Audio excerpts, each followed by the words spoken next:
Hello लोगोफोर नोंथांमोनखौ आंनि बे चेनेलाव बा भिडिअ खुलुमनाय थालायबाय। नै दाना भिडिअ मा होनना बुंब्ला एसे गरम गुदुं जोबोद दुखु गोनां आरोना।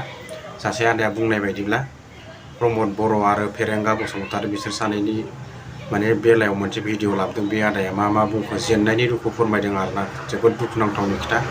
नोंथांमोना भिडिअखौ नायलांजोब होमबासो बुजिगोन आरो नायलांजोबबानो जाबाय भिडिअखौहाय।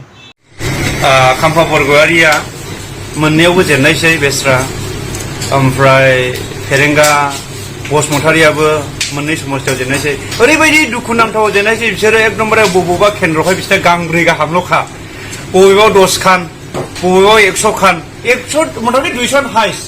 बिनि थाखायनो आङो बिसेसकै आङो बिराद दुखु मोननानै गावखौनो गाव माबोरै बेबायदि अबस्था खालामना लाखो। बिराद फैसा गारदोंमोन, हाजार फैसा गारदों। जोंना प्रमद सारालाय? प्रमद साराथ' कख्लाबारियावबो जेनो, दतमायावबो जेनो। बियो कख्लाबारि ना गयबारि? गयबारियावबो रोखाखायबो जेननाया। बेनो जोबोर दुखुनांथाव खौराङा। बिसेसकै सासे सिपमा बेबायदि मोननै समस्थियावबो जेननाया दुखुनांथावा। बेनिख्रुइ देरसिन, बेनिफ्राय देरसिन पलिटिकेलावहाय दुखुनांथावसिन जेबो गैया।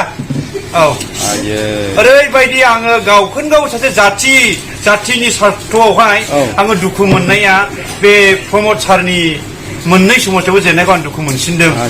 ओमफ्राय मोनसेया एसे इनिफ्राय खमसिन दुखु मोननाया फेरेंगा सारा जि फैसा गारदोंमोन निसिमायाव हाबाब बुहुत खरल गारदों बियो। सोरनिबा न'खरफ्राव 5,000 10,000, सोरनावबा 3 लाख 4 लाख 10 लाख 15 लाख बेबायदि दोनहैनायखौ जोङो मिथिदों, नुदोंबो। ओरैबायदि लैजा दा आंनि साननायावहाय सार फेरेंगाया दल' थानांगौसोमोन। जिखिनि दंखायोमोन सम्पथिफ्रा बेखौ दल' थानांगौसोमोन बियो। होमब्ला गोबां इउपिपिएलनि मानसिफ्राबो बिपिएफआव प्लास जागौमोन। जोंनिया ओरैनोब्लाबो हारसिङै सरकार दाखांब्लाबो गोबां देरहागौमोन। जाहाथे गुबुन बै माखासे बाहेरानि मानसिफ्रा बिपिएफनि भट होनायफोरखौ नुनानैहाय बिसोरो जाहाथे जोंनिया मा होनो एमएलए इलेक्सन दंना, बेवहाय केबिनेट मिनिस्टारफोरखौ मोजां मोननाय बायदि पास जाहैनाय बायदि आं बेखौ सानदोंमोन आरोखि। ओमफ्राय आरो मोनसे दुखुनांथाव बेनोबाव जे खाम्फा बरगयारि सारा अनसुला सासे अनसुला बियो खिन्थु बबे पार्टियाव गब्र'खो आयै हाबाब बियो दैखरनि एम्बु जानानै थानांसिगोन। सासे बियो एकदमबारे दावहारुमोनबो बे समाव। एकदमबारे डिपुटि चिफबो लादोंमोन बियो, फरेस्ट डिपार्टमेन्टनि इएमबो लादोंमोन। ओमफ्राय दा बेखौहाय दा जोंनि पार्टियाथ' बेखौ एक्सेप्ट खालामखा, गावनो बिराद जोंखौहाय दुखु होना गालांदों। बिनि थाखाय बेखौबो आं बिराद दुखु मोननायजोंहाय आं दिनैहाय बे मेसेजखौ होनाय जाबाय आरो।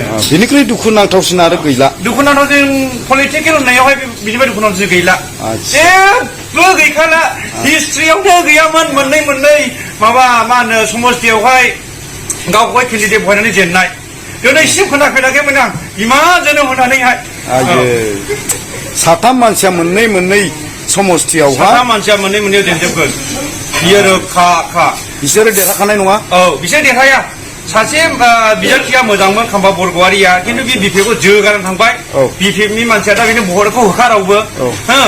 बियो बिपिएफआव थानाय समाव अनखावरिमोनबो, ओमफ्राय दा इउपिएफआव थोखो सरखारखाय अननो हायाखिसै।